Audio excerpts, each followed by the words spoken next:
안녕하세요. 성성국 송지훈 사무총장입니다. 성성국 유튜브 저희 계속 되고 있고 많은 분들이 그래도 좀 조금씩 봐주시는 것 같아요. 그래서 감사드리고 앞으로도 좀 더 많은 관심 부탁드립니다. 저희가 이제는 좀 방향성을 이제 조금씩 어떤 고정 코너도 좀 만들어 갈까 합니다. 그래서 어떤 주제들을 좀 다룰까. 그런데 사실 다뤄야 할 주제는 많이 있습니다. 그 중에 사실 고르는 게 사실 문제이기도 한데 지금 우리 현실에 있어서 또 여러 가지 아주 중대한 문제가 있지만 기후 문제를 또 빠뜨릴 수가 없기 때문에 그래서 준비해 봤습니다. 이른바 기후 상황실이라는 코너를 준비했고요. 이 기후 상황실 말 그대로 우리가 좀 최신의 기후 정보나 또 우리가 지금 기후 위기에 있어서 꼭 알아야 할 것들, 또 우리가 지금 할 수 있는 구체적인 액션이나 어떤 행동 포인트가 있다면 무엇이 있을까? 하여튼 기후 위기와 관련된 그런 정보와 여러 내용들을 좀 저희가 정기적으로 좀 다뤄볼까 합니다. 목표는 한 달에 한 번씩으로 잡고 있지만 뭐 그렇습니다. 저희가 또 좀 이걸 잘 해낼 수 있도록 좀 응원 부탁드리고요. 그래서 오늘 또 이 기후 상황실 또 함께 해주실 게스트를 소개하겠습니다. 전에 한번 또 이렇게 나오셔가지고 시민의회에 대해서 열변을 토하고 가셨던 우리 기후위기 기독인연대 김영준 공동대표님 모셨습니다. 안녕하세요. 네, 안녕하세요. 안녕하십니까. 반갑습니다. 그래도 인사 한번 부탁드립니다. 기후위기 기독인연대에서 공동대표로 활동하고 있는 김영준입니다. 오늘 기후상황실 함께하게 돼서 너무 기쁘고 앞으로 잘 유익하고 재밌는 시간 만들어가면 좋겠습니다. 감사합니다. 함께 해주셔서 감사드리고 바쁘실 텐데도 이런 취지로 우리가 좀 같이 해보자라고 하셨을 때 또 적극적으로 또 의견도 주시고 또 오늘도 내용도 알차게 준비해 주셨거든요. 나중에 우리 김영준 대표님 그 교회에서 꼭 한번 초청해서 강의 한번 들어보시면 1시간만 들어보시면 기후위기에 대해서 아주 그냥 절절하게 느껴지는 굉장히 강의 잘하시거든요. 그래서 찾아가는 기후학교 하고 있습니다. 그렇죠.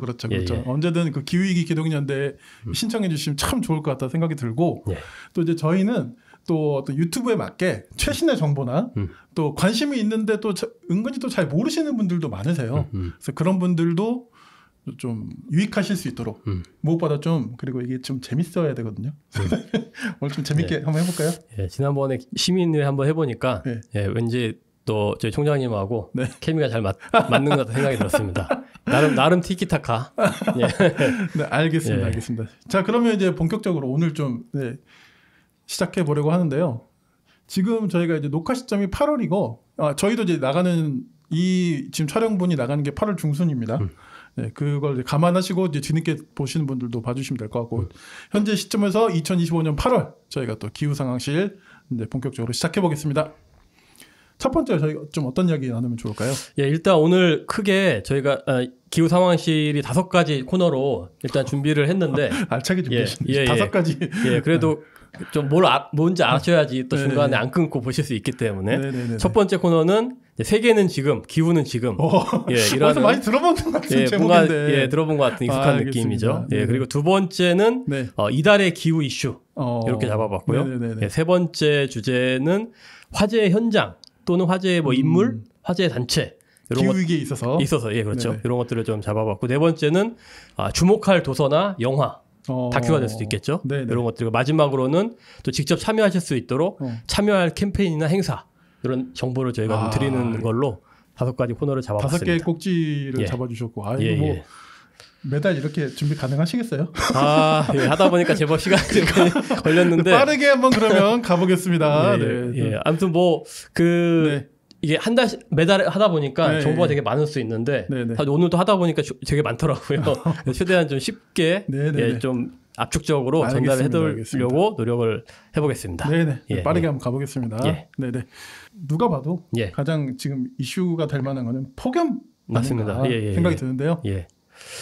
아마 뭐 이미 많은 분들이 뉴스를 통해 보셨고 뭐 기상청이나 관련 분들이 설명하셨기 때문에 제가 또 그거를 반복할 필요는 없긴 한데 어쨌든 저희 코너의 이제 어떤 주된 목적은 역할은 이런 것 같아요. 약간 기후위기 관련된 정보들을 좀 중간 소매상처럼 좀 이렇게 모아가지고 알려드리는. 왜냐하면 개인이 그것들을 다 찾아보기에는 시간도 많이 걸리고 되게 좀 복잡해 보이고 어렵기 때문에 그렇게 좀 해보려고 하는 건데 아시다시피 지금 전 세계적으로 폭염이 엄청 심했습니다. 네네. 유럽은 지금 거의 매년 이제 크고 작은 정도의 차이가 있지 계속 그런 폭염이 있었는데 아마 보셨겠지만 유럽 12개 도시에 이제 6월 초에서 6월 말에서 7월 초 사이만 폭염으로 2,300명이 사망했다는 소식이 아이고. 있었고 예, 그래서 지금 기후변화로 인한 폭염 심화로 사망한 숫자가 1,500명이나 된다고. 유럽에서만. 예, 예. 그러니까 네. 폭염의 사망자가 그러는데 이게 기후변화 원인으로 따졌을 때는 또 그렇게 많다라고 하는 것이고 그래서 매년 지금 폭염 때문에 전 세계 사망자가 50만 명이나 된다는 예, 그런 또 기사를 봤는데 네네. 굉장히 지금 큰 숫자. 예, 이거 뭐 전쟁에 비할 바가 아닐 정도로 참 예, 그런 심각합니다. 예, 예, 예. 그럼 이어서 좀 세계의 좀 그런 상황들을 좀 쭉 한번 또 소개해 주시죠. 예, 제가 이거 지금 사이언스 투데이 공정뉴스 같은 것들을 좀 찾아봤는데 네. 이게 지금 이미 6월 말 7월 초에 있는 보도 제목만 제가 말씀드릴게요. 네. 미국 텍사스가 1000년 만에 폭우, 100명 이상 사망, 또 북반구 때이른 폭염, 막다른 골목 달려가는 인류, 뭐 일본 최고 38도까지 치솟아 뭐 17개 현의 열사병 경계 경보 발령, 폭염 튀르키예 이딴 산불로 5만여 명 대피, 그리고 에펠탑이 휘어지고 있다는 얘기도 있더라. 너무 뜨거우니까. 예. 그게 이제 휘어지고 있는데 더 휘어질 수도 있다. 이런 기사가 있었고 네. 미국 동부가 40도 육박하고 남유럽은 스페인을 비롯해서 46도까지 올라가서 46도. 예. 그래서 올리브 열매가 거의 절반 정도 생산이 안 돼 가지고 아마 이제 이런 것들이 앞으로 또 올리브유의 기름값이 엄청 오르게 된다. 이런 얘기도 있었었고 이상고온 때문에 시베리아도 사실 거의 매년 이런 상황입니다. 폭염 산불도 있었었고 예, 그리고 한쪽은 폭우, 한쪽은 폭염 이런 것들. 예, 그리고 200m 높이의 교각이 뭐 중국 구이저우 30년 만에 홍수 이런 것들이 뭐 거의 이렇게 전 세계적으로 제가 다 소개 못 드렸는데 예, 이렇게 있는 상황이고 또 국내에도 사실은 지금 최근에 경험하셨잖아요. 네네네. 예, 35도, 36도가 거의 한 일주일 넘게 있었나요? 맞습니다. 예, 네네. 그래서 너무 힘들더라고요. 예, 그래서 그런 상황이었는데 뭐 아시는 것처럼 역대 최대의 산불이 있었잖아요. 네네. 그러고 나서 지금 짧은 장마라는 게 장마라고 말하기도 애매한 장마가 이어서 그 다음에 폭염 일수가 있었는데 최고 폭염 일수의 기록을 아마도 세울 것으로 예상이 되고 예, 있는 상황이고 네. 이미 뭐 7월에 전국 평균 기온이 27도로 관측 이래 두 번째 높았다고 하니까 서울 같은 경우 열대 일수가 이제 23일로 또 기상 관측일에 가장 많았다고 하니까 정말 많은 분들이 이 폭염을 체감하신 게 아닌가 싶습니다. 예. 그래서 네. 제가 이 설명을 다 드리면 너무 길 것 같아가지고 아마 이거는 최근 일이어서 네네네. 다들 심각하게 생각하실 수 있을 것 같아가지고 이렇게 이제 좀 정리를 하면 좋을 것 같은데 그 마지막으로 제가 환경일보를 찾아보니까 이제 이 문제가 사실은 해수면 온도 변화와 굉장히 관계가 깊고 해수면이 이제 바다가 기온이 높아지면은 땅이 같이 높아질 수밖에 없기 때문에 그런데 네. 7월 해수면 온도가 24.6도로 이게 최근 10년간 가장 높은 온도라고 하더라고요. 그래서 기상청장께서 7월 한 달간 폭염, 열대야, 집중호우가 순차적으로 나타나는 것은 매우 이례적인 일이다. 기후 변화로 인해서 이 기후 변동성이 커지고 극한 현상이 중첩되고 있다. 이런 얘기를 했었습니다. 네. 예, 그리고 아마도 아시겠지만 최근에 폭우 때문에 큰 피해가 있었고 네. 경남 산청 같은 경우에는 793mm 그러니까 우리나라 평균 1년 평균 가능수량이 500mm쯤 됐는데 거의 그걸 넘어서는 비가 와. 하루에 다 와버린 거죠. 예, 그러니까는 거의 매년 이런 일들이 우리나라에서 생기는 것 같습니다. 예. 그러니까 이 가장 큰 특징은 제가 볼 때는 물론 폭염 이런 것도 있는데 예측이 안 되는 면인 것 같아요. 그렇죠. 맞습니다. 그리고 또 이 나라가 땅덩이가 생각해 보면 뭐 소름 돋게 큰 것도 아닌데. 그렇죠. 적죠. 또 한편으로는 뭐 강릉 같은 데는 막 또 가뭄이 또 되게 심하다고 이렇게 하더라고요. 맞아요. 그런 것도 보면 아니 이 좁은 땅덩어리에 무슨 이런 기후가 이렇게 막 예측이 안 되나 생각해 보면 다 이런 것들이 이 기후 위기로 인한 발생한 이제 그런 것들이 아닌가 맞습니다. 생각이 들더라고요. 그래서 저는 기상청 예보를 너무 탓하기보다 망가진 기후를 왜 우리가 이렇게 망가뜨렸을까 오히려 좀 고민해보는 게 좋지 않을까 생각이 들기도 그러니까 합니다. 임계점이 좀 넘어간 것 같아요. 예전에는 진짜 기상청 막 무능하다 막 이러면서 약간 농담 삼아 약간 막 짚어 씹듯이 씹고 그랬는데 기상청을 이제는 그런 사람 없는 것 같아요. 그냥 다 아니까. 그리고 폭염 정말 대단했고 7월달에 그 준비해주신 자료 보면 그 의왕 광명 40도 제가 광명에 살거든요. 그러시군요.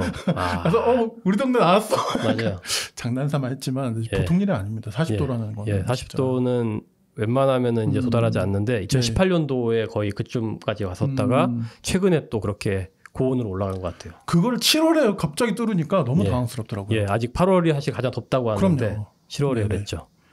이때쯤에 더운 거는 그래도 우리가 예상도 하고 맞습니다. 늘 경험했던 건데 하여튼 그랬었고요. 알겠습니다. 아무튼 이런 뉴스들을 쭉 한번 모아주셨는데 아까 또 미국 텍사스 이야기도 좀 잠깐 언급해 주셨고 또 가슴 아픈 일이 여기 또 있었었잖아요. 맞습니다.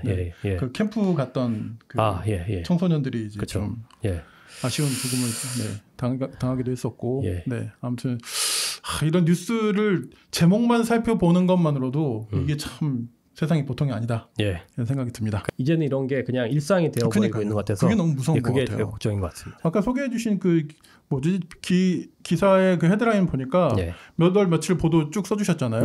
이게 다 일주일 간격이에요.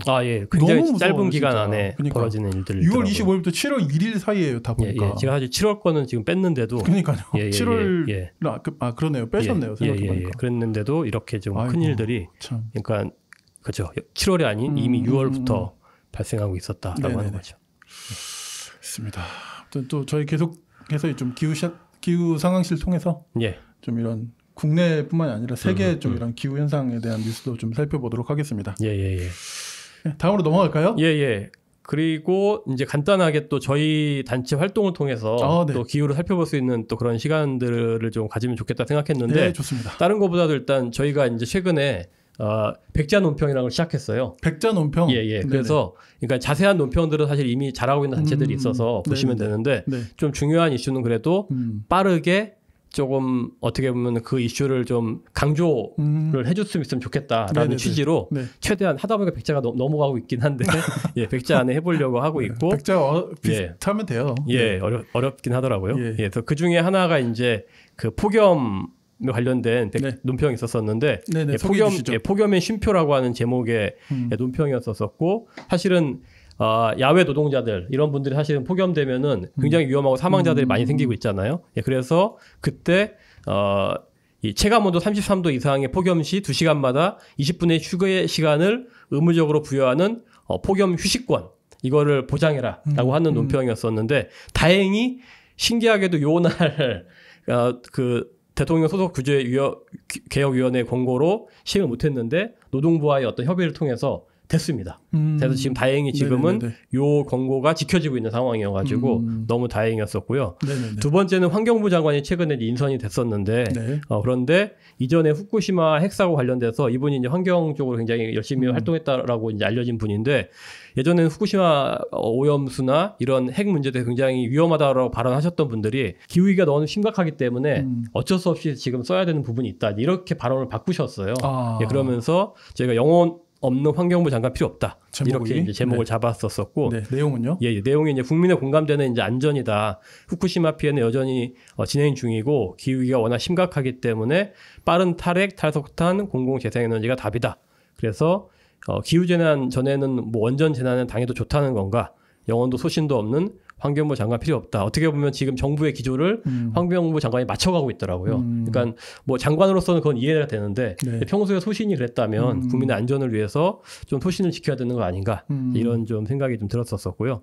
세 번째는 이재명 대통령이 국회의장과 함께 이 개원을 해야 된다라고 하는 것들 굉장히 이례적으로 대통령 임기 초에는 보통 얘기를 안 하잖아요. 지지율 때문에. 근데 그 얘기를 했었기 때문에 저희도 새 시대에는 새 헌법을 또 기후생태 헌법을 도입해야 되는 내용을 넣었었고 그래서 이 대통령의 재헌절 메시지였어요. 메시지는 이 달라진 현실에 맞는 개헌을 하자면서 사실은 심각한 기후생태 위기에 대응에 대해서는 얘기를 하지 않고 있어서 빠져 있다. 그래서 이 달라진 현실이라는 게 바로 폭주하는 인간 탐욕에 의한 생태학살과 기후위기, 문명위기다. 그렇기 때문에 자연의 권리를 인정하고 모두 공존하는 기후생태헌법으로 개정을 요구한다.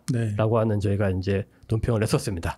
그리고 최근에 마지막으로는 노조법 2, 3조 쉽게 저희가 이제 노란봉투법이라고 요즘 얘기하고 있는 그 법인데 정부 여당은 노조법 2, 3조로 국민 주권 정보를 증명해라라고 하는 제목의 백자 논평이었습니다. 그래서 이미 2차례 국회 본회의를 통과했는데 윤석열이 이 거부권을 통해서 폐기가 된 이 노란봉투법이 최근에 경제단체들과 간담회 이후 이 후퇴하려고 하는 움직임이 있었어요. 그래가지고 이거에 대해서 이렇게 후퇴되게 되면은 저희 봤지만 김용균 님이나 김충현 님의 최근 사고가 있었잖아요. 이런 것들 막을 수 없기 때문에 여당이 도대체 누구를 대변하는 것이냐, 후수 기업인가, 다수 노동자인가, 이런 얘기를 하면서 이 노조법은 헌법이 보장한 권리이자 정의로운 전환과 연결된 문제이다. 그래서 민주당은 제대로 된 노조법 3조를 통과시켜라 라고 했고 다행히 통과됐습니다.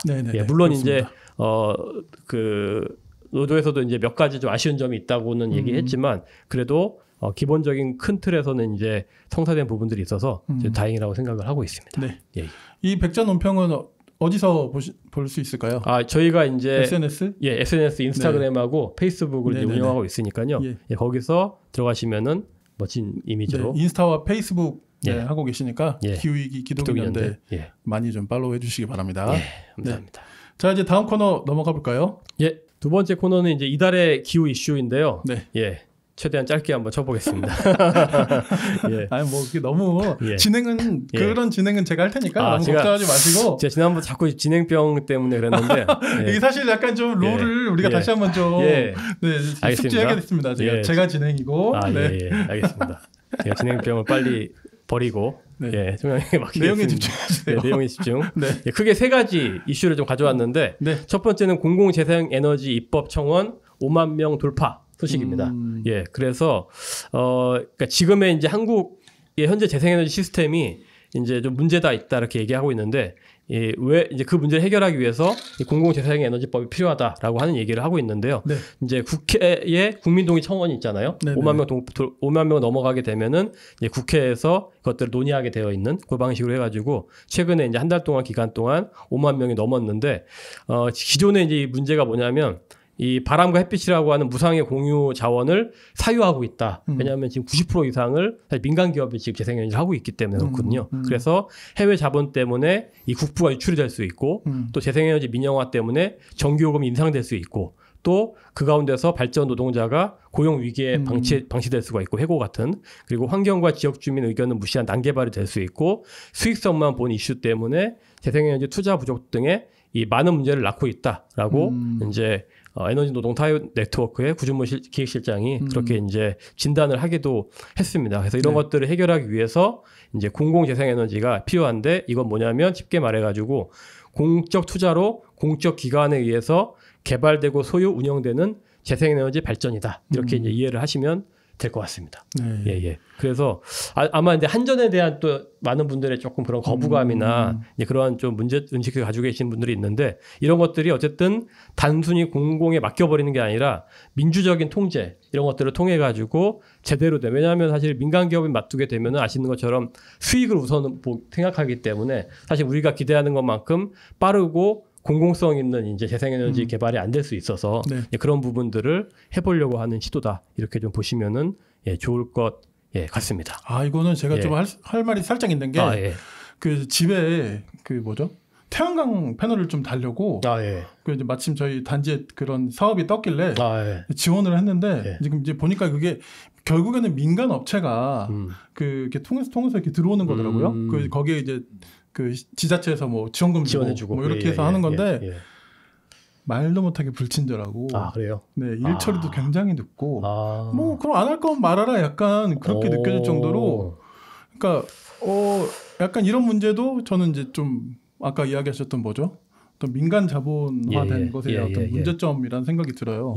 그러니까 이게 잘 뭐랄까 사람들한테 퍼지지도 않고 아는 사람만 겨우 해서 되게 접근성이 어렵고 막 그런 문제가 실생활에서 좀 느껴지더라고요. 아무튼 그렇습니다. 그러니까 물론 민간에서도 이런 것도 잘하고 있는 곳들이 있긴 한데 물론 그렇겠죠. 그런데 말씀하신 대로 이게 공적으로 이런 걸 정책화해가지고 진행하게 되면 사실은 그렇게 되지 않을 수밖에 없죠. 제대로 된 이제 시설을 설치할 수 있을 텐데 그런 부분들이 참 문제인 것 같고 예, 그래서 물론 여기서 말하는 민간이라고 하는 거, 공공이라고 하는 점에는 이제 지자체에 의한 뭐 지방 공기업도 있지만 시민 참여형 협동조합도 포함된다. 이렇게 이제 보시면 될 것 같습니다. 왜냐하면 그 협동조합이 공공의 목적으로 이제 할 수 있다면은 충분히 이제 같이 공공이라고 이제 얘기할 수 있을 것 같고, 그래서 어쨌든 이렇게 공공이 주도해서 에너지를 생산하고 배분하는 것이 오히려 더 경제적이다라고 하는 이제 그러한 최근의 목소리들이 이제 커지고 있고, 실제로 이제 요 관련돼 가지고 전 세계적인 이제 이런 단체 중에서 에너지 민주주의 노조 네트워크가 있는데, 여기 코디네이터가 이제 한국에 오셨었거든요, 지난번에. 여기서 뭐라고 얘기했냐면은 점점 더 많은 국가들이 전력시장 사유화를 거부하고 있다라고 하면서 인도네시아나 멕시코나 콜롬비아나 미국, 뉴욕주는 이제 기업의 에너지 시장 진입을 제한하고 국유화를 포함한 공공의 이런 발전선 비 소유하고 통제를 확대하고 있다. 이런 것들을 이제 알려주시기도 했었습니다. 예, 그래서 뭐 물론 이제 에너지 민영화가 기업 간 경쟁 체제를 만들어서 가격을 내리면서 품질을 올릴 것이다. 이런 주장들도 사실 많이 있지만은 오히려 사실은 아까 말씀드린 대로 재생에너지가 민간 시장에 가게 되면 수익을 가장 우선으로 하기 때문에 그렇죠. 사실은 아까 말씀드렸던 그런 폐해들이 가격이 오른다거나 이제 지체되거나 하는 폐해들이 있을 수 있어서 이런 면에서는 공공재생에너지가 되게 필요하다라고 하는 것이고, 그래서 민간 이 재생에너지가 오히려 공공재생에너지보다 높은 수익을 목표로 하기 때문에 더 높은 이자 또 비용이 지출될 수밖에 없다라고 하는 그런 이야기들도 했었습니다. 네, 그럼 뭐 민영화 이런 것에 대해서는 저희가 한두 번 써가본 것도 아니고, 맞습니다. 네, 뭐 그런 논리는 이제 통하지도 않죠, 사실. 네네. 그래서 실제로 사례도 하나 말씀해 주셨는데, 유럽 국가들이 전기요금이 69% 오를 때 이 공공소유를 했었던 프랑스 같은 경우에는 이제 4%, 뭐 15% 이 정도밖에 오르지 않았다고 하더라고요. 이런 것들이 이제 공공재생에너지를 했었을 때 굉장히 이제 시민들 입장에서도 좋은 장점이 될 수 있다. 이런 점도 프랑스가 좀 앞서갔네요, 보니까. 예, 프랑스가 이제 그런 부분들에도 잘하고 있는 것 같습니다. 예, 유럽이 사실 에너지 위기를 계속 겪고 있어서 여러 가지 힘든 상황이 있는데, 예, 그럼에도 이런 부분들이 좀 중요한 것 같습니다. 약간 유럽에서 저는 약간 프랑스가 이런 면에서 좀 헛발질하는 이미지가 좀 저한테는 있었는데, 이런 또 좋은 사례가 있군요. 프랑스에. 물론 이제 프랑스는 사실 원전을 주요 에너지원을 쓰고 있어서 저도 그렇게 그게 사실은 좀 또 문제이긴 합니다. 예, 그 부분들이 좀 있긴 하지만 그래도 이제 이게 민간이 가지고 가냐 공공이 소유하냐는 것들이 좀 중요한 것 같습니다. 알겠습니다. 예. 두 번째 준비한 거는 이거 되게 중요한 건데, 국가인권위원회가 환경부 장관과 탄소중립녹색성장위원회 위원장에게 국제 기준에 부합하는 2035년 국가 온실가스 감축 목표 NDC라고 부르는데요. 이걸 수립하라고 권고를 했습니다. 국가인권위원회가 이런 일도 하나요? 예, 왜냐하면은 지금은 전 세계적으로 유엔 차원에서도 기후 변화, 기후 위기가 인권의 문제로 이제 인식이 되고 있거든요. 그렇죠. 그렇네요. 예, 그래서 이게 이제 어떻게 시작이 된 건지를 말씀드리기 전에 사실은 지금 되게 중요한 이슈가 바로 올해가 유엔의 각 국가들이 파리 협약을 맺은 국가들이 이 아까 말씀드렸던 국가 온실가스 감축 목표를 얼마나 하겠다는 제출하는 해예요. 5년마다 이제 하고 있거든요. 올해 제출해야 되기 때문에 굉장히 중요한데, 요 관련돼서는 너무 중요하기 때문에 좀 사전 지식으로 제가 요거 말씀드릴게요. 그래서 현재 이제 한국 정부도 탄소중립 녹색성장 기본법을 만들어서 이것들을 법제화하고 있고, 여기에 따른 기본 계획이 이제 만들어졌고, 그래서 이제 기본 계획에 따라서 2018년도를 기준으로 했을 때 2030년까지 온실가스 배출을 40% 줄이겠다라고 하는 게 현재 우리나라의 이제 목표예요. 예, 그 목표인데, 그런데 이제 이게 잘 모르잖아요. 이게 잘 하고 있는 건지 40%인지 50%인지 그렇죠. 저희는 기준을 모르니까. 그 기준을 알기 위해서는 뭘 봐야 되냐면 2018년도에 인천 송도에서 열린 그 IPCC라고 하죠. 기후변화에 관한 정부 간 협의체 이 총회가 우리나라에서 열렸었는데, 그때 굉장히 중요한 1.5도 특별 보고서가 이 총회 때 이제 승인이 됩니다. 여기서 이제 제시한 기준이 있거든요. 그게 지금 전 세계적인 기준이 이제 되고 있는데, 이 보고서가 뭐라고 얘기하고 있냐면 2010년도 기준으로 45%를 감축해야 된다. 45%? 예, 2010년도 기준. 예, 그러니까 이제 우리나라는 18년 기준이 좀 다르죠.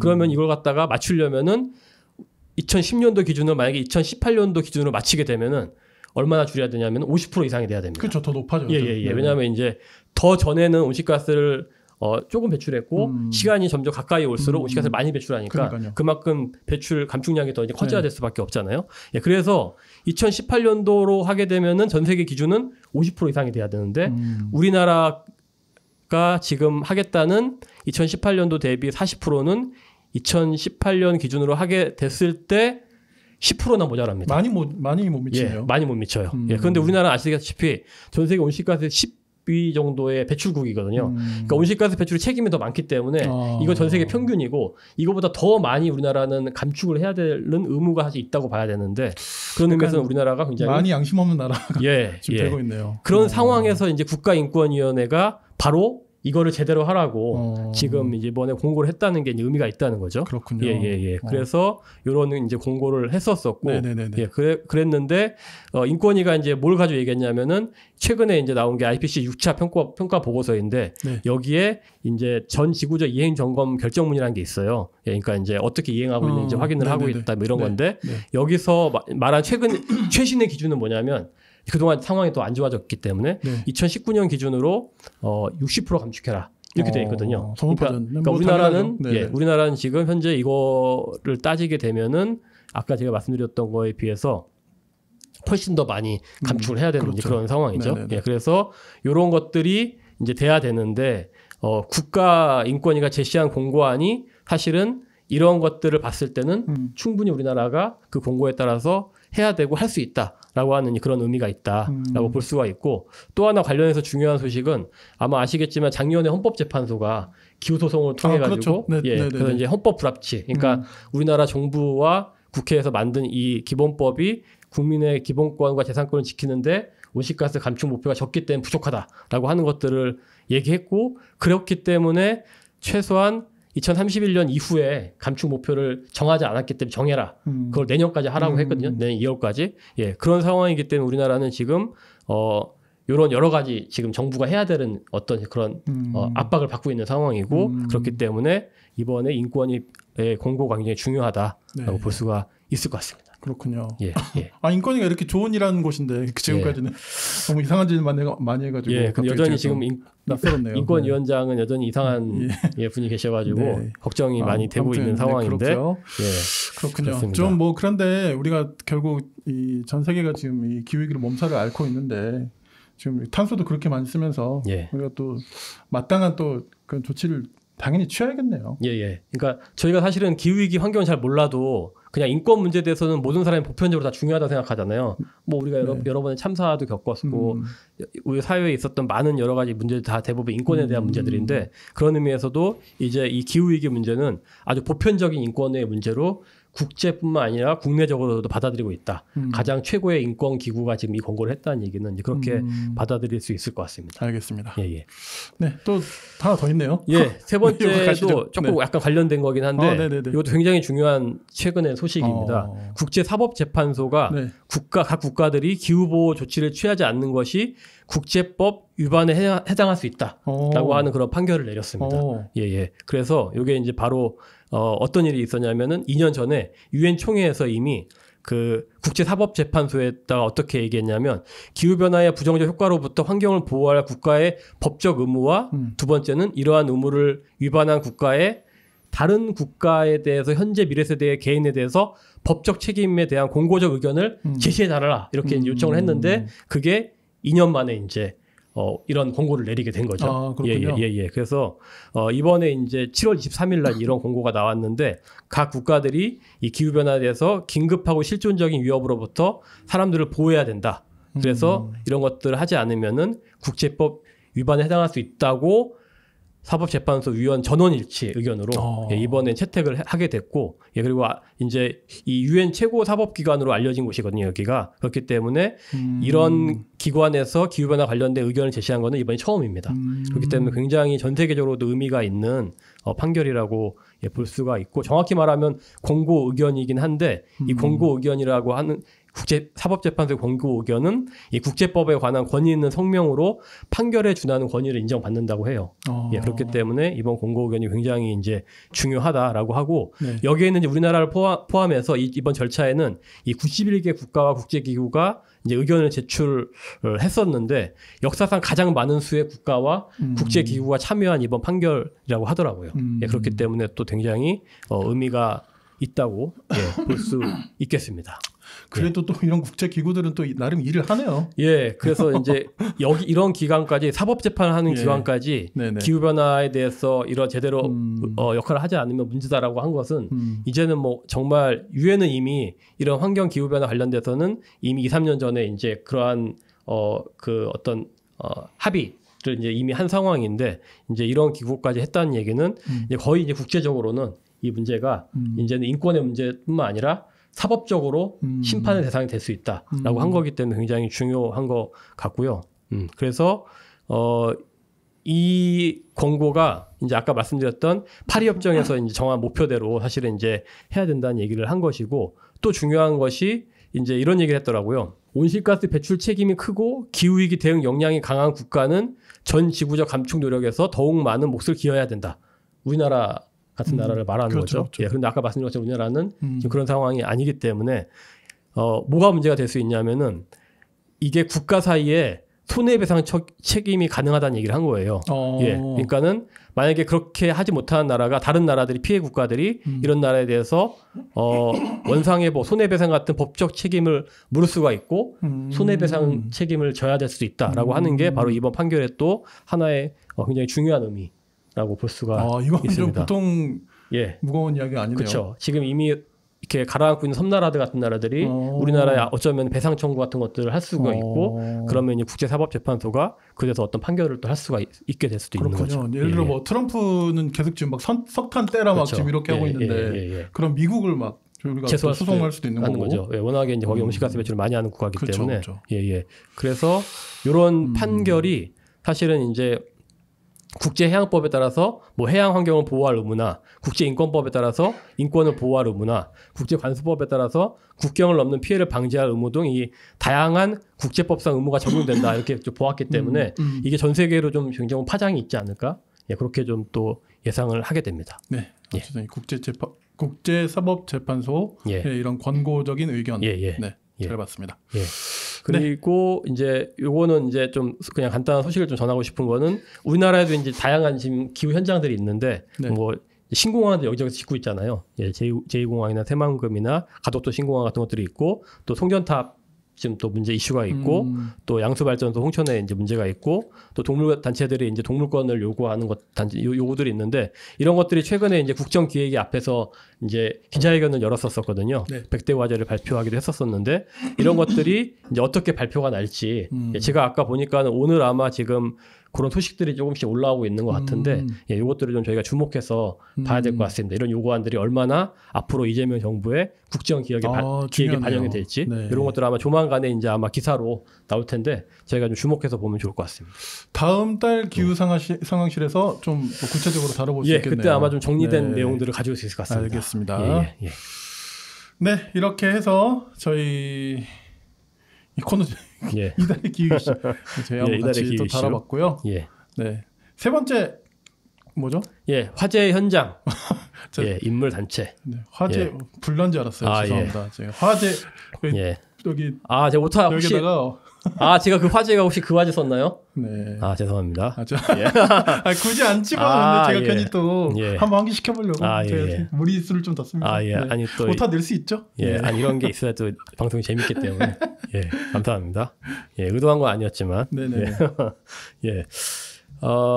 화재 현장을 말씀드리고 싶은데, 요것도 한 3가지 정도 좀 말씀드리고 싶은데요. 짤막하게만 좀 말씀을 드리려고 하는데, 어쨌든 전국적으로 좀 가장 큰 문제는 신공항의 문제가 있습니다. 아마 뭐 들어보셨을 수도 있는데, 일단은 환경 떠나서 경제성도 안 되는 것들이 너무 많은데 지금 이미 우리나라 15개 공항이 있는 상황인데 그중에 이제 8개는 국제공항, 7곳은 국내공항인데 놀라운 사실은 인천공항, 김포공항, 김해공항, 제주국제공항을 제외하고 하고 나머지 11개 공항은 적자공항입니다. 다 적자를 내고 있는 상황인데 뭐 대구 공항 40억 원, 뭐 청주 122억 원, 무안공항 253억, 양양 211억 하여튼 이런 식으로 지금 뭐 몇십억 대 몇백억 대 적자를 내고 있는 상황이 총 1,449억 원. 그러니까 이게 다 지금 국민 혈세로 지금 나가고 있는 상황이거든요. 이미 현재 있는 공항이 이렇게 지금 적자로 운영되고 있는데 여기에 건설하거나 추진하는 공항이 10개가 더 있습니다. 10개가 더 있어요? 그러니까 이게 너무 말이 안 되는 거죠. 예. 그런데 그 중에 가덕도는 거의 15조 가까운 돈을 쏟아붓겠다고 하고 15조요? 예, 대구는 2조 뭐 5천억 원, 예, 백령공항 뭐 3,900억 원, 새만금 8천억 원, 뭐 이런 식으로 지금 쏟아붓겠다는 돈이 24조 4,800억 원쯤 됩니다. 우리나라 돈 뭐 남아 도나요? 지금? 예. 그러니까 이거를 정말 공항이 필요해서냐라고 의심을 할 수밖에 없는 거죠. 아니, 당연하죠. 예, 있는 공항도 지금 안 돌아가고 있는 상황인데, 예, 그런 상황이고. 그러니까 사실 뭐 다 정치인들이 자기 공약 짜면서 지역에서 무리수 둔 게 이제 실제로 막 그렇게 되고 이런 과정 아니겠습니까, 사실? 예, 특히나 새만금 공항은 군산공항이 지금 바로 옆에 있는데 이미 지금 흑산공항 바로 옆에 있는데 이미 이제 이런 군산공항 옆에 있는 거 이런 것들도 이미 적자를 많이 보고 있는데 거기 또 짓겠다고 하는 거니까 너무 말이 안 되고 또 가장 큰 문제는 안전성의 문제입니다. 최근에 우리가 무안공항의 사고를 통해서 봤었지만 사실 대부분 공항들이 지금 새들 서식지에다가 짓고 있잖아요. 교류 충돌 위험이 굉장히 큰데 예를 들면은 지금 짓겠다는 가덕도 신공항은 무안공항보다 교류 충돌 위험이 246배나 되고 새만금 신공항은 610배나 높습니다. 이거는 너무 사고가 일어날 게 뻔한 데다가 지금 짓겠다는 거거든요. 네. 그러니까 경제성을 떠나서도 이런 대형 참사를 우리가 막기 위해서라도 사실은 이런 걸 하면 안 된다는 거죠. 환경 파괴는 뭐 당연히 말할 것도 없지만 가장 문제는 일단 다양한 지금 천연기념물이나 멸종위기종들이 지금 사라지고 죽을 수밖에 없는 그런 상황이고 또 최근에 제가 이제 가덕도를 가봤거든요. 예. 그래서 이제 기독교 비상행동에서 현장 예배를 했었었는데 가봤는데 너무 이제 훼손되지 않은 자연들과 거기도 뭐 보면은 뭐 상괭이 우리나라에 거의 이제 정말 가장 많이 또 유일하게 이제 그 가장 많은 종들이 서식한다고 하는 우리나라의 토종 돌고래죠. 상괭이가 이제 거기에 서식을 하고 있고 뭐 솔개나 긴꼬리 딱새 팔색조 이런 것들이 있는데 어쨌든 거기에 이렇게 크고 작은 산들이 있어요. 그러니까 그 엄청 깊은 몇십 미터의 공항을 땅을 메워야 되는데 그걸 하기 위해서 그 산들을 다 폭파시킨다는 거예요. 그것도 수년 동안. 그러니까 저는 그게 너무 말이 안 된다 생각했어요. 아니 뭐 6년, 7년 동안에 그 산들을 다 폭파시키고 무너뜨려 가지고 그걸 갖다가 바다를 메꿔서 공항을 짓는다. 이게 너무 정말 말이 안 된다는 생각이 좀 드는데 돈도 너무 많이 들고 어쨌든 지금 그거를 하겠다고 하는 상황이어서 좀 너무 심각하다. 그래서 이제 그 현장들을 하나씩 말씀드리면은 일단 방금 말씀드렸던 가덕도 상황이 좀 그렇고요. 그래서 지금 김영웅 님이라고 하는 집행위원께서 가덕도 신공항 백지화 시민 행동으로 활동하고 계신데 지금 최근에 부산에 계시다가 이제 서울로 올라오셨습니다. 왜냐하면 국정기획위원회나 지금 용산 집무실 앞에서 이것들 알리기 위해서 1인 시위를 지금 하루 종일 하고 계시거든요. 예, 그래가지고 지금 최근에 거의 한 달 넘게 지금 2달째 거리 선전전을 지금 계속 하고 계신 그런 상황이고 수식도 이제 교회에서 하고 계시다고 해요. 맞다가 이제 거쳐가지고 이렇게 안정적인 거쳐가지고 없는 상황에서 지금 아마도 9월까지 계속 지금 이 활동을 하실 걸로 지금 예상이 되고 있는 그런 상황이어가지고 그래서 지금 좀 많은 연대가 좀 필요할 것 같고요. 두 번째는 이제 아까 말씀드렸던 새만금입니다. 새만금 같은 경우에도 지금 전북지방환경청 앞에서 지금 새만금 신공항 부동의 촉구 농성을 계속 이제 하고 있는 상황입니다. 그래서 공항 말고 갯벌, 전쟁 말고 평화, 자본 말고 생명 이런 것들을 이제 외치면서 활동을 하고 계시고 3년 넘게 이런 활동을 이제 하고 계신데 어쨌든 지금 전북지방환경청이 이제 부동이라고 이제 이것들을 이제 해줘야지만 이 사업이 이제 더 이상 안 될 수 있는 상황이기 때문에 이런 것들을 이제 하고 있는 상황이고 그래서 지금 그 협의가 임박한 상황이어가지고 더 지금 열심히 또 활동을 하고 목소리를 내고 있는 이제 그런 상황이고요.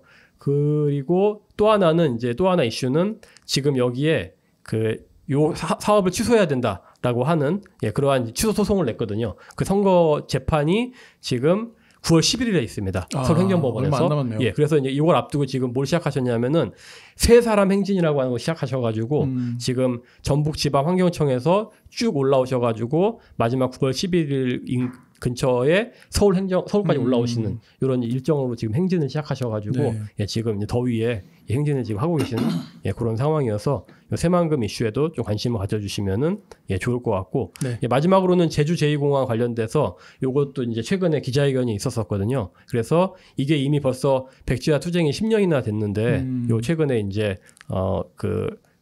요런 관련돼 가지고 기자회견 열었었고 그래서 이 공항의 수요 예측이 어긋나고 경제성도 사라지고 성산의 숨골이나 철새 도래지 맹꽁이 서식지에 대한 이 환경적인 대책도 없는 상황에서 제2공항이 일방적으로 강행되고 있다라고 하며 외치면서 이 군사공항이 아니라면은 무리하게 추진할 이유가 없다. 그 제2공항을 막아내기 위해서 생명평화를 외친다라고 하는 그러한 이제 취지로 최근에 하고 있고 그래서 최근에 지금 2025 제주 생명평화 대행진 평화 고치글라를 진행했었었는데 거기서도 이 목소리를 냈었습니다. 네. 그래서 제2공항 같은 경우에도 사실은 더 많은 수요가 필요하면은 현재 있는 공항 옆에 조금 더 그것들을 늘려가지고 활주로 같은 늘려가지고 하면 된다라고 충분히 할 수 있는데 지금 아예 그 성산이 있는 것들을 깎아내서 짓겠다고 하는 거거든요. 그러면 이제 거기서부터 성산까지 가는 길을 또 다 뚫어야 되고 최근에 아시겠지만 비자림론으로 해가지고 다 훼손시켜가지고 거기를 이제 길을 깎고 있었는데 이런 것들 다시 추진하려고 하는 움직임이 있어서 이렇게 지금 이야기를 하고 있는 상황입니다. 그 원희룡도 생각나요. 갑자기 또 원희룡 생각나죠. 그렇군요. 이놈의 나라는 무슨 그 공항 망령이 되었는지 정말 전국적으로 난리네요, 난리. 가덕도는 진짜 국토부도 예전에 경제성이 없다고 얘기했고 그래서 이제 이걸 안 해야 된다고 얘기했는데도 지역의 표 때문이죠. 그러니까요. 그런 것 때문에 또 하는 거기 때문에 정말 좀 문제가 많은 것 같습니다. 제주 제2공항 이 동네 저 가봤거든요. 진짜 평화롭고 정말 그 좋은 곳인데 맞아요. 거기에 공항이 들어선다? 가보시면 왜 그래 이 말이 나옵니다. 그러니까요. 진짜로. 아무튼 좀 이런 무리한 공항 어떤 건설은 좀 이제 좀 자제하고 좀 다 취소되면 좋겠네요. 그래서 이것들이 좀 아니 땅덩이가 뭐 그렇게 넓으면 미국입니까 우리나라가? 그러니까요. 공항이 이미 많은데 KTX 타면 되지. 뭐 이렇게 공항이 공항을 없는 것도 그래요. 아닌데. 그러니까요. 그런 것 같습니다. 네네. 이렇게 해서 또 중요한 이야기들 많이 좀 해주셨고요. 조금 이제 좀 약간 무게를 좀 좀 덜한 이야기도 좀 해볼 수 있겠네요. 좀 무겁고 딱딱한 얘기를 많이 했었는데 어쩔 수가 없어요. 이슈들이 또 그렇긴 하니까. 그렇죠. 그래서 이번에는 조금 더 문화적인 부분들 얘기해보려고 합니다. 좋습니다. 그래서 주목할 만한 도서와 영화를 소개를 드리려고 하는데요. 일단은 화제의 신간으로 제가 책을 가져왔는데 Saving Us라고 하는 이러한 책입니다. 이런 책이고요. 제목이 뭐 아주 그냥 쉽게 이해되는 그러한 제목인데 여기 이제 부제가 우리와 지구를 구하는 새로운 기후행동 희망 힐링 이런 책이고 사실 저는 이런 뻔한 제목의 책을 별로 좋아하지 않습니다. 좋아하지 않는데 제가 이 책을 주목하게 된 이유는 제가 이 저자를 알기 때문에 이제 주목을 하게 됐어요. 굉장히 누구죠? 특이한 이름이 캐서린 헤이호라고 헤이호 하면 이렇게 노래가 떠오르기도 하고 부를 뻔했어요. 저도 갑자기 저도 알려주십시오. 그것들 그래서 이분이 사실은 굉장히 좀 유명한 기후학자예요. 과학자입니다. 여기 소개를 보면은 현재 미국 텍사스 테크 대학의 석좌 교수, 뭐 네이처 컨서번시 수석 과학자. 그래서 과학과 대중 사이에 간극을 줄이는데 기여해온 캐나다 출신의 기후과학자다. 그래서 이런 설명들이 쭉 나오는데 그래서 이분이 사실은 과학자이면서 기후변화 커뮤니케이터라고 얘기를 드릴 수 있을 것 같아요. 그러니까 아마 이제 과학적인 얘기만 했더니 사람들이 반응하지 않고 그것도 몰랐었는데 이분들은 이것들을 어떻게 알릴까라고 하다 보니까 이제 많은 사람들과 대화하면서 어떻게 커뮤니케이션을 해야 되는지에 대한 고민을 많이 하셨고 그거에 대한 얘기를 하신 분이고 또 하나 제가 주목한 이유는 이분이 기독교인입니다. 특히 복음주의자. 그러니까 사실은 그래요? 미국에서 복음주의자면 굉장히 보수적일 수 있고 그렇기 때문에 사실 공화당 지지로 인해서 기후변화를 석탄 떼자 그러고 막 그럴 수도 있을 만한데 복음주의자임에도 불구하고 이걸 굉장히 아주 선봉에서 알리면서 굉장히 많은 분들에게 막 위협을 받고 협박을 받기도 하는 일들이 굉장히 많아요. 미국에서는 그런 일들이 많거든요. 근데 그런 것을 당하면서도 꿋꿋이 활동하시는 분인데 그러니까 제가 이제 이 책을 좀 소개드렸던 취지가 그런 부분들이고 이분이 뭐라고 얘기하냐면 그러니까 기후변화하면 되게 저희가 좀 어려운 게 막막하잖아요. 어떻게 될지도 모르고 그러니까 그냥 아무것도 안 하게 되거든요. 결국에는. 근데 이분이 이제 얘기하신 게 뭐냐면 자기가 이것들을 하게 된 이유가 있는데 그러니까 자기가 요즘에는 기후변화의 과학을 알려주는 것보다 기후변화가 왜 중요한지를 설명하는데 더 많은 시간을 쏟고 있다는 책에서 설명하면서 그런 이유가 있는데 그게 뭐냐면 수많은 대화를 통해서 나뿐만 아니라 누구나 사람들을 하나로 뭉치게 할 수 있는 가장 중요한 것이 무엇인지 알게 됐기 때문이다. 그것은 모순적이게도 우리가 가장 두려워하는 것인데 바로 그게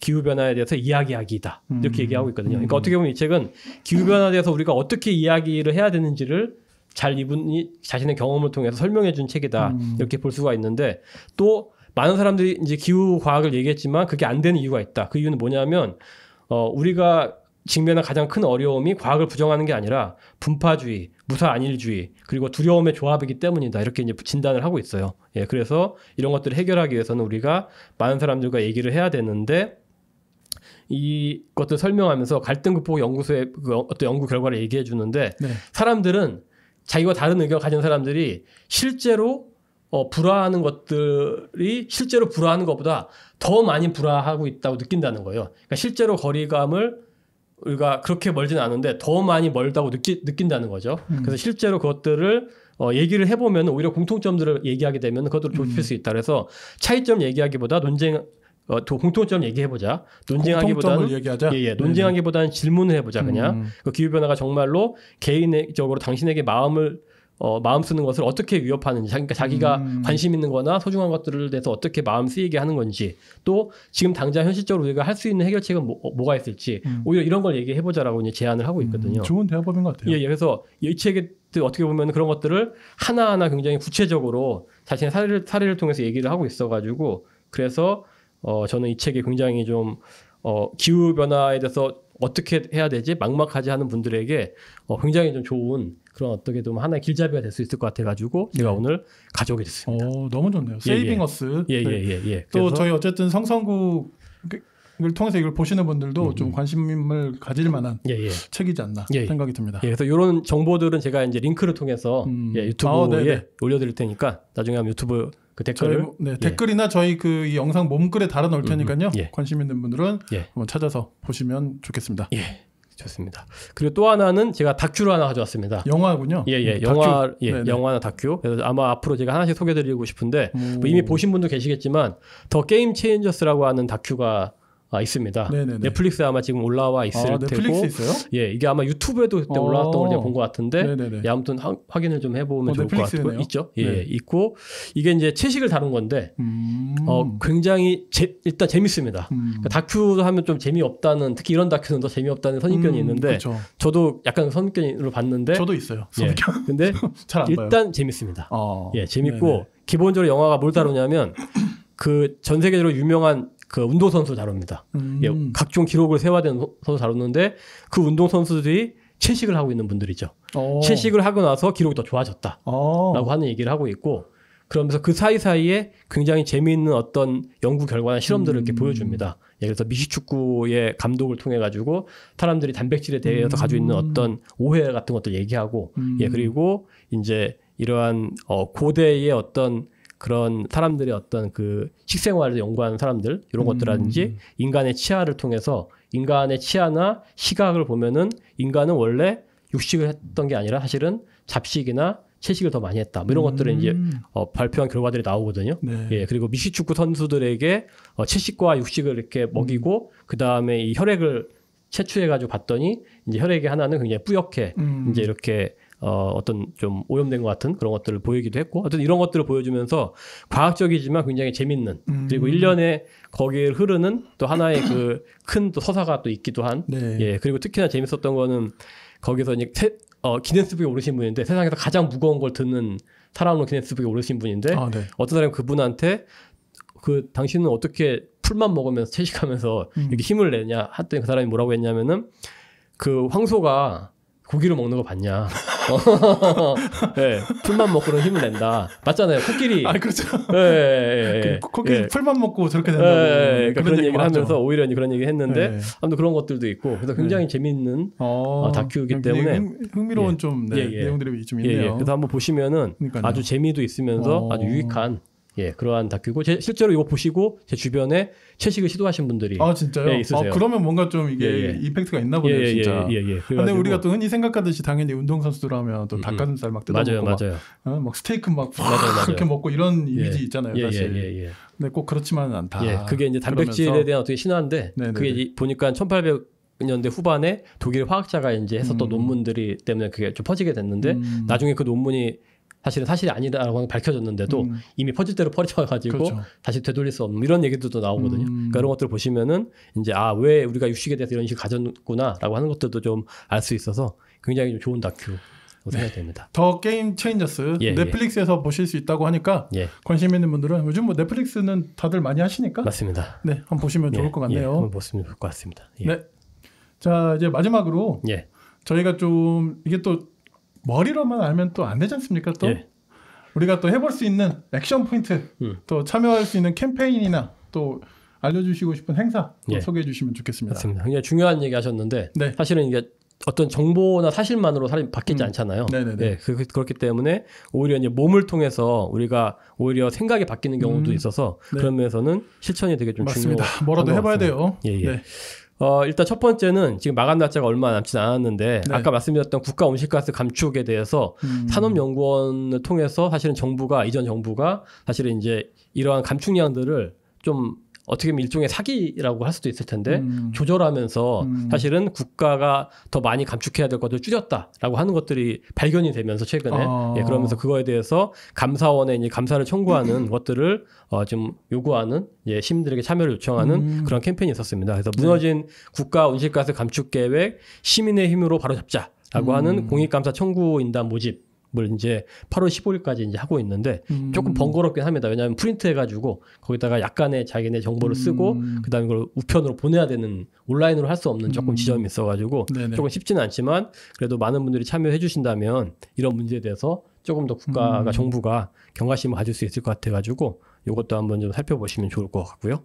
아쉬운 거는 이제 좀 안타까운 거는 저희가 이 영상이 업로드 되기 전에 마감이 된다는 게 좀 아쉽긴 한데 그 생각은 제가 못했군요. 근데 괜찮습니다. 왜냐하면 앞으로도 이런 일들이 아주 많이 있을 것이기 때문에 그런 차원에서라도 소개해 주시는 것이 좋다고 생각이 듭니다. 이런 게 일단 있다는 걸 아는 것도 좀 필요한 것 같습니다.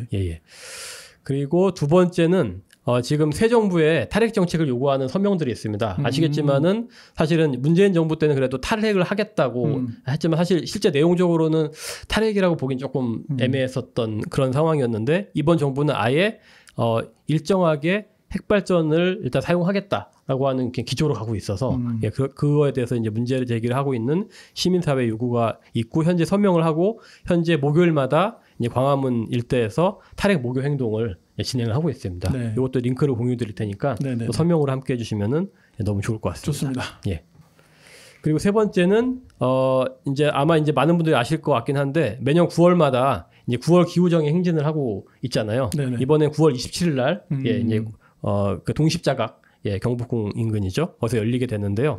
여기 지금 추진이 또 추진 단체를 모집하고 있습니다. 그래서 여기 이제 함께 좀 마음을 모아주실 분들은 또 아마 추진이가 이제 한 10,000원 정도의 이제 그런 그 후원을 통해서 이렇게 이제 할 수 있는데 이걸 통해 가지고 함께 좀 참여해 주시면 좋을 것 같고 물론 당일에도 참여를 해주시면 너무 좋을 것 같고 또 뭐 구체적인 소식을 다음에 전하면 좋겠지만 다음 달엔 너무 임박하니까 먼저 오는 소식을 공유를 드린다면은 지금 이제 복음주의권에서도 기후정의 연합 예배를 이번에 처음으로 드리게 돼서 그게 1시 9월 27일 1시 서울시 의회 제가 이제 계엄 시기에도 몇 번 아니 그 계엄 탄핵 시기에도 제가 몇 번 이제 연합 예배 드렸었던 곳인데 거기서 1시에 드리니까 그때도 좀 참여를 해주시면은 너무 좋을 것 같습니다. 그러니까 이번 그 기후정의 행진은 또 우리가 그 탄핵 그 집회 당시에 그런 어떤 광장을 이어간다는 의지도 또 좀 천명한다고 하거든요. 맞습니다. 저희가 또 말씀해 주셨듯이 저희 복음주의 또 단체 교회들이 또 한 3번에 걸쳐서 또 탄핵 을 외치는 기도회를 거기서 또 했었기 때문에 그런 취지도 좀 저희도 좀 이어가고 있다는 거 알아주시면 좋을 것 같고 꼭 한번 좀 참여해 주시고 예배를 그렇게 길게 드리지 않을 거예요. 예배를 짧게 드리고 임팩트 있게 드리고 저희도 행진해서 그곳으로 간 다음에 물론 이제 뭐 어쩔 수 없는 분들은 뭐 그럴 수 있겠지만 뭐 가셔서 한번 또 그 기후정의 행진을 모인 사람들의 에너지도 좀 받아보시고. 맞습니다. 네. 그래서 좋을 것 같습니다. 이번에 이제 아마 이런데 처음 나오신 분들은 한번 좀 기후정의 행진과 이제 그 집회에 참여하시면서 좀 다양한 사람들의 어떤 기후위기에 대한 메시지들 이런 것들 피켓들을 보는 것만도 굉장히 어떻게 보면 흥미롭기도 하거든요. 그래서 이제 어떤 요구들이 있는지 우리가 무엇을 바꿔야 되는지들도 한번 이번에 경험을 해보시면은 너무 좋을 것 같고, 그래서 이번 계기를 통해서 이제 한국교회와 성도님들도 좀 기후위기에 조금 더 관심을 갖고 또 참여하시면 너무 좋을 것 같습니다. 알겠습니다. 네, 이것도 이제 웹자보랑 신청서 같은 것들을 네, 저희가 뭐 저희 성산국을 통해서도 공유해드릴 거고요. 예. 네, 기후위기 기독인 연대를 통해서도 또 하겠습니다. 또 SNS에 이제 와주시면 또 같이 또 공동 주체로 단위로도 참여하실 수 있으니까요. 자세한 내용은 저희 SNS와 또 뭐 댓글 몽글에 링크를 좀 참고해 주시기 바랍니다. 그 마지막으로 이제 저희가 기후위기 기독인 연대에서 책 모임을 또 하고 있습니다. 북클럽 하고 있는데 저희가 이제 한 권은 끝냈고 최근에 지구 끝에 온실이라고 하는 책을 제가 김초엽 작가님. 맞습니다. 제가 또 문학에 조금 저희가 너무 좋네요. 그래서 별로 관심이 없으신 것 아니요. 저도 지금 빨리 해야 되는데 지금 저도 요번에 보면서 약간 이런 그러니까 너무 저도 이제 지금까지 약간 이제 좀 정보 지식을 하는 책들을 보다가 이번에 그 책을 보니까 되게 상상을 해볼 수 있는 것들이 많아서 좀 더 자유롭게 나눔이 되더라고요. 왜냐면 저도 그 책을 읽었거든요. 읽으셨어요? 그 책이 참 좋아요. 네, 너무 어렵지도 않으면서 맞습니다. 가끔 SF 소설들이 너무 좀 허황되게 좀 가는 경우가 있는데 이 책은 막 감성과 이런 게 막 굉장히 풍부하면서도 맞습니다. 설정도 되게 탄탄하고 맞아요. 참 좋은 작품입니다. 작가가 되게 사전 조사와 공부를 많이 했더라고요. 그래서 되게 허황되게 느껴지지 않았었고 그럼요. 실제로 김초엽 작가님. 닥쳐올 미래가 될 수도 있겠다라고 생각이 들었었고, 그랬을 때 우리는 어떻게 살아남을까? 그러니까 공동체라고 하는 주제가 저는 굉장히 크게 다가왔었는데 맞아요. 그거에 대해서 그러니까 여러 가지로 우리가 기후 위기의 시대를 살아가면서 이 시기의 전후 또 어쩌면 파국 또 이후 이런 것들을 고민하게 했는데 굉장히 많은 이야기거리를 주는 소설이어서 저는 뭐 오늘 제가 가져오진 않았지만 그것도 좀 꼭 한번 보시면 좋을 것 같고. 이번 한 책은 어떤 책이라고요? 이번 책은 작은 행성을 위한 몇 가지 혁명이라는 책인데 시릴 디옹이라고 하는 그 내일이라고 하는 다큐멘터리를 찍으신 분인데 이분은 뭘 얘기하냐면은 이 책을 고른 이유가 이제 이야기의 중요성, 내러티브의 중요성을 얘기하고 있어요. 그러니까 인간은 사실은 어떻게 보면 내러티브에 의해서 행동하고 움직이는 존재다. 그런데 우리가 사실은 우리를 움직이는 이 인류를 움직이는 큰 내러티브 어떻게 보면 성장주의라고 하는 것이고, 이것들을 바꾸지 않으면은 어쩌면 우리는 계속 지금 이러한 개발하고 성장하고 기후위기를 만들 수밖에 없는 거에 빠질 수밖에 없기 때문에 그 이야기를 바꿔야 된다라고 하는 책이어가지고 굉장히 좀 중요한 얘기를 담고 있어서 이번에 같이 보게 되었습니다. 알겠습니다. 또 이런 책을 통해서 좀 이야기 나누시는 거 좋아하시는 분들은 함께 또 참여해 주시면 참 좋을 것 같고요. 요거 저희가 정보 몽글에 다 달아놓을 테니까 좀 할 게 많은 것 같긴 한데 오늘 좀 정보가 싹 다 달아놓겠습니다. 네, 보시고 그 또 참여해 주시면 좋을 것 같네요. 숨가쁘게 저희가 오늘 첫 번째 기후 상황실 달려와 봤는데 어떠셨습니까? 뭐 너무 많은 정보를 드려가지고 조금 머리를 아프시게 해드린 거 아닌가 싶은데 어쨌든 다시 들어오셔서 문구를 보시면서 정리하시면서 내가 참여하고 내가 보고 싶은 것들 추려가지고 보시면 좋을 것 같고 요즘 또 알아서 스킵해서 보세요. 너무 걱정하지 마세요. 그래서 워낙에 정보가 많은 시대여서 아마 정보를 잘 가려서 보실 수 있을 것 같은데 어쨌든 그래도 저희는 중요한 정보를 중심으로 말씀드렸기 때문에 그래도 꼭 한번 좀 기억해 주시면은 좋을 것 같습니다. 그만큼 이게 저희가 무슨 코너를 빡빡하게 하기 위해서 다 가져왔어가 아니고 실제로 다룰 게 많아요. 맞아요. 그래서 그런 점들을 좀 알아주시면 좋겠고 저희가 어쨌든 성성국 유튜브에서도 이제 좀 본격적으로 좀 주제별로 내용별로 이게 좀 다루는 코너를 처음 만든 겁니다, 사실. 그래서 오늘 처음인가요, 혹시? 이런 본격적인 코너는 요 코너가 처음이죠. 기후 상황실. 의미가 있네요. 그럼요. 첫 코너를 기후위기 기독인 연대. 감사한 거. 감사합니다. 저 나름 굉장히 고민 많이 했습니다.